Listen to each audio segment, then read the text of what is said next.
Hello, আমি ঝিলিক। আমি উজ্জ্বল। তো তোমাদের জন্য আমি প্রথমবার একটা প্র্যাঙ্ক ভিডিও নিয়ে এসেছি, যেটা করব আমার মায়ের উপরে। তাও আমি আর ও মিলে। তো ভিডিওটার টপিক হচ্ছে যে আমি আর ও একসাথে থাকবো না, কারণ আমরা প্রচুর ঝগড়া করি। তো সেই জন্য আমি দেখতে চাই যে আমার মায়ের রিয়াকশনটা কি থাকে। তো তোমাদের সাথে সেটা শেয়ার করব। তোমরা ভিডিওটা কিন্তু অবশ্যই তোমরা প্রত্যেকে ভিডিওটা দেখো, কি এই হয় লাস্ট পর্যন্ত দেখো। দেখে যদি ভালো লাগে তাহলে অবশ্যই একটা লাইক কমেন্ট শেয়ার করবো। তো যাই হোক, দেখো এই যে দেখা যায় আমার মা ফোন করছে, তো চলো মায়ের ফোনটা দিই। হ্যালো,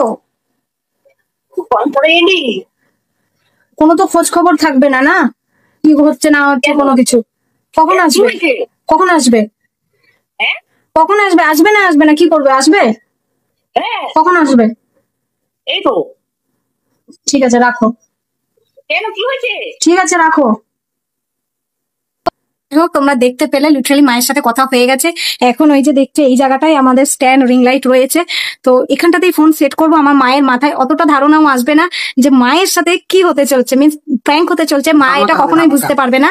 তো এখানেই ক্যামেরাটা সেট করবো, কারণ জানি আমি যদি এখানে বসে থাকি আমার মা এসে আমার মুখোমুখি বসবে বা কিছু, তো তাহলে আমি আর মায়ের রিয়াকশন ক্যাপচার করতে পারবো না। তো সেই জন্য ক্যামেরাটা চলো সেট করে নি, কারণ মা যেহেতু এক্ষুনি বলেছে এক্ষুনি চলে আসবে, 5 মিনিট বা 10 মিনিটের মধ্যে চলে আসবে। তো চলো ক্যামেরাটা সেট করে রেখে দিই। ইয়েস, ক্যামেরা সেট করে দিয়েছি, এখন আসার অপেক্ষা।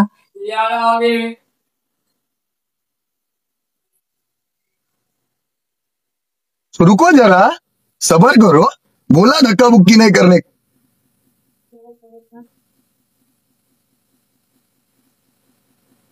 কি হয়েছে? হ্যাঁ, এর কিছু হয়েছে না, কি হবে? তাহলে? কিছু হয়নি, দেখ আমার চলে থাক না। এরকম করে বলে নিয়েছিস কেন? আমি চলে থাক না। আরে কি হয়েছে বল। কিছু হয়েছে না, তো তাহলে খাবার করেছে? আমার লাভ লস নেই, আমার লাইফটাই লস। কি ভাবে করছে? না তাহলে কি হয়েছে ওর? এবারে যা তারপরে হাঙ্গা করেছে, মানে অসহ্য। ওগুলো তুমি কি করেছো? ঘুমিয়ে চলেছে? কিছু হতে গেলে ঘুমিয়ে চলেছে? ওর জন্য কেন কিছু হতে গেলে? না, তুই এরকম করে পেঁচিয়ে রেখেছিস কেন? এরপর আমি সেই এদিকে তুমি কাঁচা আর আমার মা বাবা ঝগড়া করবো। কেন? কি কাজে? আর কি হয়েছে বল? থাকবো না। ও বলেছে যে ও আলাদা থাকবে, আমি বলেছি ঠিক আছে গাড়ি নিয়ে যাচ্ছি। এ আবার কোন ধরনের কথাবার্তা? জিজ্ঞেস করে ও বলেছে যে ও মেনে নিয়েছে, তো আমিও তাই মেনে নিয়েছি। কারণ ও পারছে না এখন, বাচ্চা সামনে ও পারছে না। এটা একটু জিজ্ঞেস করতে হবে। যত যাই হোক আমাকে তো দেখতে হবে। তো সেই জন্য আমি বললাম যে ঠিক আছে, আমি কিছুদিন মধ্যে ও একটু বড় না হওয়া পর্যন্ত আমি কাজ করতে পারবো না। তো আমি বললাম ঠিক আছে, আমি মায়ের সাথে আমি দাদা বাড়িতে চলে যাবো, তুমি খালি তোমার মতন দেখে নাও।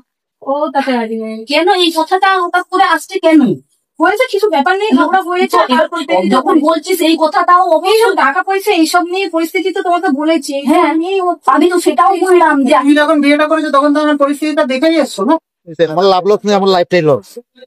আরে আমি তো সেটাই বললাম যে কি জানি আমি আছি তো। আমি একথা কালকে তোকে বললাম না, তুই বললি 700 টাকা মনে তো বলে এই যে আমরা যে ঝগড়া করছি এইরকম, মানে কোনো এ রয়েছে? কোনো তো কিছু নেই। হ্যাঁ, তো এটা নিয়ে কেন করবি? আর ওর মতো কেন চালাতে যাবে? তুমি কেন, তুমি আমাকে বিয়ে দিয়ে দিয়েছো। না, বিয়ে দিয়ে দিয়েছি ঠিকই। আপনি আমি নিজে করেছি। শোন, হ্যাঁ ঠিক আছে, ধর কোনো অসুবিধা হলে আমি তো চালিয়ে দেবো। ধর আমার যখন বয়সকালে আমি পড়ে যাবো নিশ্চয় তখন দেখবি। এখন আমি পারছি তোদেরকে চালিয়ে দিচ্ছি। এখনই মানে তুমি বলছো ও থাকে না বাড়ি, এই যে পুজো গন্ডার দিন এইসব নিয়ে তুমি এই যে হচ্ছে বাড়ি আসো, দুপুরবেলায় একটু থাকো, তাও বৌদির বাড়িতে থাকো, আমাদের বাড়িতে কিছু সময় থাকো, এই করে চলে যায়, ব্যবসা হয়ে গেল। সেই শুধু মানে পুরো দায়িত্বটা আমার উপর। যখন আমাকেই পুরো সমস্ত কিছু দেখতে হবে, সংসার থেকে শুরু করে সবকিছু, তো তোর দরকার নেই না।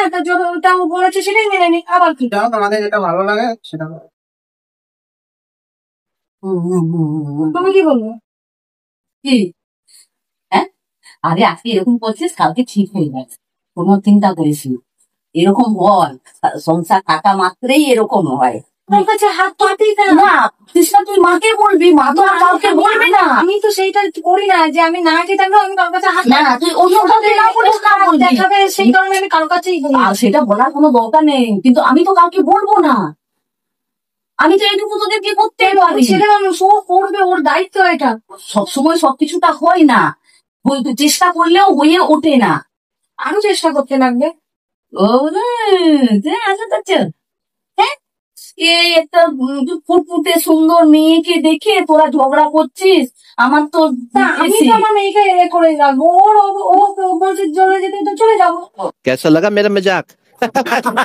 হয়েছে, হ্যাঁ আমার কোনো মেয়েকে রয়েছে, আবার হয়েছে ও যখন মনে হবে বলবো না যে বাধা দেবো না যে দেখতে আসবে না কত কিছু, ও যখন মনে হবে আসবে দেখবে, আর বলবে যেটুকু ওর মনে হয় সেইটুকু করবে। আবার তুমি আমার সঙ্গে চলে ও যদি নাই দিতে পারে এরকম করো না, একটা সময় তো আসবে, সব ঠিক হয়ে যাবে।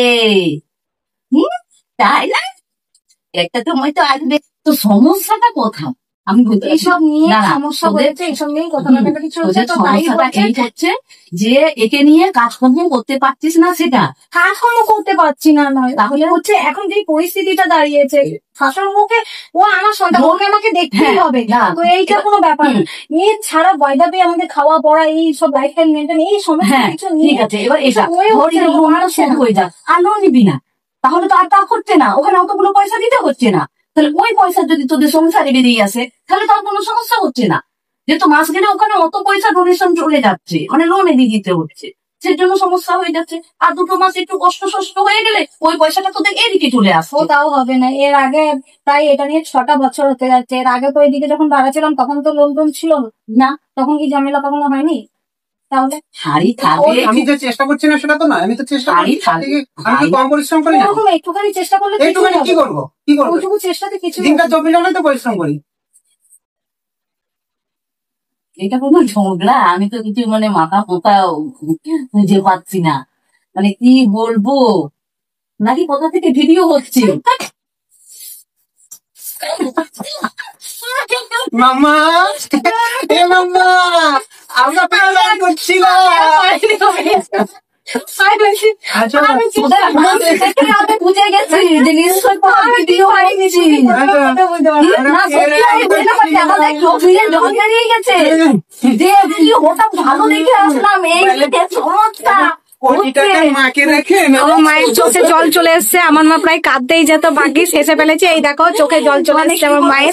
আমার কোটি টাকার মাকে নাকি আমি বলি 5 কোটি টাকা দিলে আমার অলরেডি মানে কাঁদতে বসেই ছিল, তো তার আগেই আমি হেসে ফেলেছি। আমি আর হাসি কন্ট্রোল করতে পারছি না, আমি ওকে বলছি কি চেষ্টা আরো করতে হবে। আমি এখন নর্মাল প্র্যাঙ্ক হয়ে যাচ্ছি কেন? এই না মনাকে কি বলবে না আমি এখনই বেরিয়ে যাচ্ছি, এই করছি সেরকম করলে তো- আরে আমি কোনোভাবে হাসি কন্ট্রোল করতে পারছি না, আমি তো মাঝে মাঝে হেসে ওই দিচ্ছি। দেখো, ও হাসছে, মা ছিল। হাসছে, দেখো আমরা প্র্যাঙ্ক করে। তো যাই হোক, যদি ভিডিওটা ভালো লাগে লাইক কমেন্ট আর সাবস্ক্রাইব অবশ্যই করবে, আর যদি ফেসবুক থেকে দেখো তাহলে অবশ্যই ফলো করবে। Bye bye.